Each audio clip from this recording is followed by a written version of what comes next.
मराठी सकारात्मक पारदर्शी पत्रकारिता। शेतजमिनीच्या वादातून दोन कुटुंबात हाणामारी, परस्पर विरुद्ध तक्रारी। मिरज तालुक्यातील संतोषवाडी येथे शेतजमिनीच्या वादातून दोन कुटुंबांमध्ये हाणामारीची घटना घडली।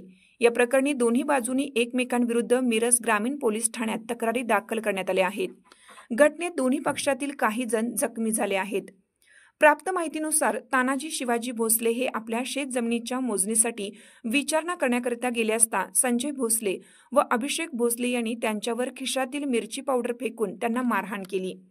यावेळी अभिषेक भोसले यांनी दगडाने मारून तानाजी भोसले यांना जखमी केल्याचे तक्रारीत नमूद केलं।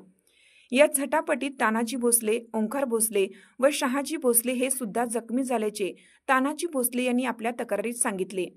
दरम्यान संजय भोसले यांनी सुद्धा तक्रार दाखल करताना ते आणि त्यांचा मुलगा अभिषेक शेतात काम करत असताना तानाजी भोसले, शहाजी मेथे, ओंकार भोसले व शहाजी भोसले यांनी संजय भोसले यांना पूर्वी वकिलामार्फत दिलेल्या नोटीस व तलाट्याकडे फेरफार नोंदणी संदर्भातील हरकतीचा राग मनात धरून संजय भोसले व त्यांचा मुलगा अभिषेक यांच्यावर दगडफेक करत मारहाण केली असा आरोप केला आहे।